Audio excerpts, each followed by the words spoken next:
బాన్స్వాడలో press meet లో పాల్గొంటున్నటువంటి senior most నాయకులు, మాజీ స్పీకర్ గారు, మాజీ మంత్రి గారు పోచారు. అలాగే గౌరవ పార్లమెంట్ సభ్యులు పెద్దలు సురేష్ శెట్కర్ గారు, అలాగే బాలరాజు గారు, మున్సిపల్ చైర్మన్ గారు, ఇతర ప్రజలందరికీ, మీడియా మిత్రులందరికీ అందరికీ హృదయపూర్వక నమస్కారాలు. ఆలస్యమైన నూతన సంవత్సర శుభాకాంక్షలు, అడ్వాన్స్ గా సంక్రాంతి పండుగ శుభాకాంక్షలు. ఈరోజు ఇక్కడికి వచ్చినటువంటి ప్రధాన కారణం ఒకటి, అమృత్ స్కీమ్ తాగునీటి సరఫరా కోసం, అవసరాల కోసం వచ్చేటువంటి 50 సంవత్సరాల అవసరాల కోసం 56 కోట్ల అమృత్ స్కీమ్ సంబంధించినటువంటి ఫౌండేషన్ కార్యక్రమం. అట్లాగే ఇక్కడ మార్కెట్ కమిటీ చైర్మన్,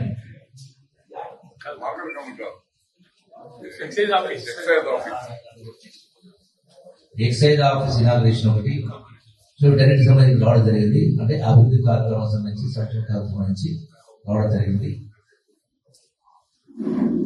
ఈ రోజున నిన్న కూడా వస్తూ పేపర్ చూసాము.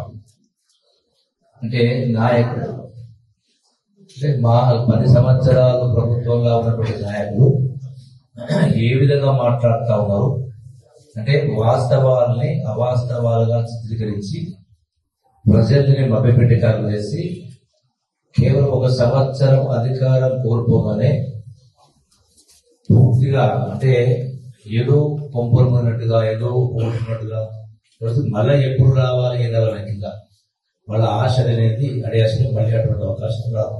ఎందుకంటే నేను కేటీఆర్ మాట్లాడుతూ చూసిన ముఖ్యమంత్రి గారి గురించి, ప్రభుత్వం గురించి హామీలు నెరవేర్చలేదు, 15,000 చెప్పి 12,000 ఇస్తా ఉన్నారు, రైతు భరోసా మాట్లాడుతున్నారు. వీటన్నిటికి సంబంధించి మాట్లాడాలంటే ఒకటే, నేను అసెంబ్లీ చెప్పిన మళ్ళీ చెప్పాను, ఇప్పుడే కానీ ప్రజలు ఎవరంటే వాస్తవాలు మాట్లాడితేనే ప్రజలు అవుతారు. ఇలా వాళ్ళు మాట్లాడిన మాటలు చెప్పేటువంటి బాగా పత్రికలు కావచ్చు, సోషల్ మీడియా కావచ్చు, ఇంకోటి ద్వారా అబద్ధాలని వల్ల వేస్తా ఉన్నారు. ఒకటే, ఈ రోజున ఈ ప్రభుత్వం వచ్చి కేవలం 1 సంవత్సర కాలమే. ఈ సంవత్సర కాలంలో చెప్పినటువంటి అభివృద్ధి కార్యక్రమాలన్నింటి కూడా, అంటే 6 గ్యారెంటీలు కావచ్చు, ప్రధానంగా ఇంచుమించుగా అన్ని కూడా అమలు అవుతా ఉన్నాయి. అది ఫ్రీ బస్ అయినా, 200 కరెంట్ యూనిట్ అయినా, 500 గ్యాస్ లీటర్ అయినా, అట్లాగే ఆరోగ్యశ్రీ 5 లక్షలు నుంచి 10 లక్షలు కావచ్చు, ఇలా ఇంధన మైలు కూడా మంజూరైనవి. ఇక్కడ కూడా మళ్ళీ 3,500 వాసవడం మంజూరైనవి. ఇట్లా ఒక్కోటి చేస్తాము. దాంతో పాటుగా రైతు రుణమాఫీకి సంబంధించి కూడా 21,000 కోట్లు కూడా జరిగింది. మరి ఈ రోజు నాకు రైతు భరోసా కూడా ఉన్ననే క్యాబినెట్ కూడా తీర్మానం చేయడం జరిగింది. రైతు గత ప్రభుత్వం ధనిక రాష్ట్రం ఉండి కూడా 7,20,000 కోట్ల అప్పు ప్లస్ విద్యుత్ సంస్థల 80,000 కోట్లు, అంటే 8 లక్షల కోట్ల అప్పు చేసి 64 సంవత్సరాలు ఈ రాష్ట్రాన్ని 15 మంది ముఖ్యమంత్రి పరిపాలన చేస్తే ఈ రాష్ట్రంలో అయినటువంటి అప్పు, అవి కూడా ఎన్నో పెద్ద పెద్ద ప్రాజెక్టులు కట్టారు, నాగార్జున కావచ్చు, శ్రీశైలం కావచ్చు. అయినా కూడా కేవలం 15 మంది సుమారు ముఖ్యమంత్రులు 64 సంవత్సరాలు పరిపాలన చేస్తే సెకండ్ జూన్ 2010 ఈ రాష్ట్రం యొక్క అప్పు కేవలం 65,000 కోట్ల పైసలు ఉంటుంది. Less than 70 crores. సంవత్సరానికి ఆ అప్పు పైన కట్టేది ఒకటి ఆనాడు కేవలం సంవత్సరానికి 6,500 కోట్లు ఉండేది. మరి ధనిక రాష్ట్రం అని పదే పదే చెప్పినటువంటి కేసీఆర్ గారు 10 సంవత్సరాల పరిపాలనలో 65,000 కోట్ల అప్పు 8 లక్షల కోట్ల పోయింది. ఈ రోజున నెలకు 6,500 రూపాయలు కంతులు ఈఎంఐస్, అది వచ్చి నెలకు 6,500 కోట్లు కట్టాలి. ఈ గడిచిన 12 మాసాలు సుమారుగా 70,000 కోట్ల రూపాయలు వడ్డీ అసలు చెల్లించడం జరిగింది. అయినా కూడా మీరు ధనిక రాష్ట్రమైన ఇన్ని లక్షల కోట్ల అప్పు చేసినా కూడా 10 సంవత్సరాల కింద మీరు చెప్పిన స్కీమ్స్ ఏవి కూడా అమలు కాలేదు. అట్లాగే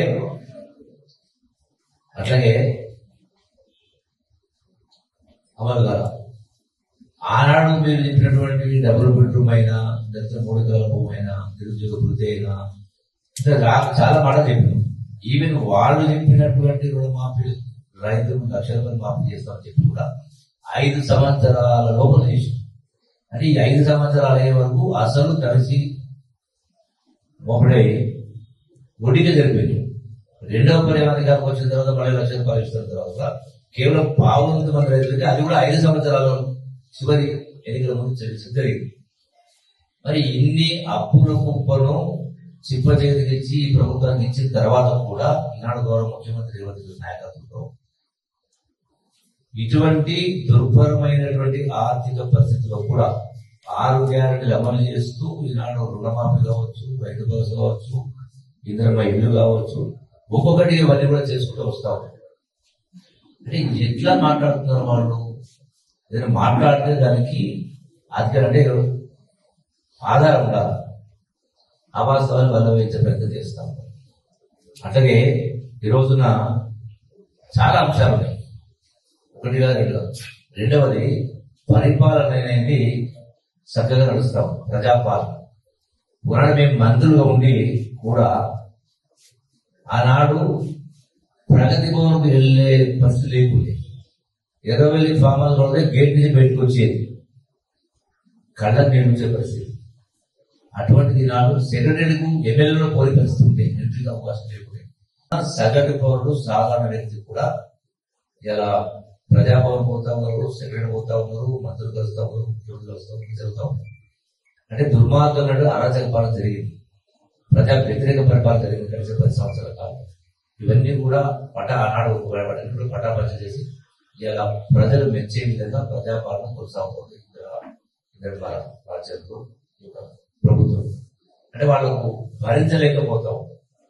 రేపు రాబోయేటువంటి స్థానిక ఎన్నికల్లో ఏదో రకంగా లబ్ధి పొందాలని రాజకీయ లబ్ధి కోసం వాళ్ళు అవాస్తవాలు మాట్లాడుతూ ఉన్నారు, ప్రచారం గోపేసి ప్రచారం చేస్తాం తప్ప వాళ్ళ ఆశ నెరవేరు. ఎందుకంటే మరి గొప్పగా పరిపాలన చేసి ఉంటే వాళ్ళకి అధికారం ఎందుకు పోతుండే?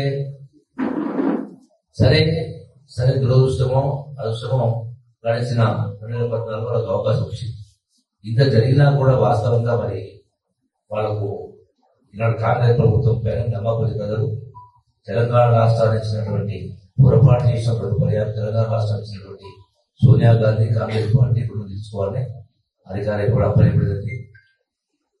దీంతో పాటుగా తదనంతరం పార్లమెంట్ ఎన్నికల్లో బీఆర్ఎస్ పార్టీకి ఎన్ని మాట్లాడినా 100 కోట్లు ఖర్చు పెట్టినా కూడా 1 సీట్ రాల.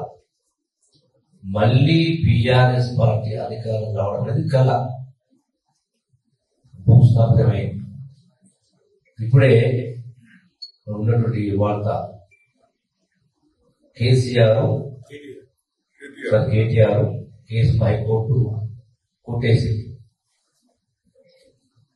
అంటే టోటల్ గా ఆ కేసునే స్పాచ్ చేయాలనే విషయం చేస్తే హైకోర్టు కొట్టుబడి జరిగింది. ఎందుకు కోర్టు కోసం అవసరం వచ్చింది? వాస్తవాలు పేపర్ మీద ఉన్నాయి, సో దాన్ని ఫేస్ చేయాలా. నాకు తప్పు చేయనప్పుడు కోర్టుకి ఎందుకు పోవాలా? విచారణకు హాజరు కావాలి. సో ఇవన్నీ కూడా చాలా ఉన్నాయి.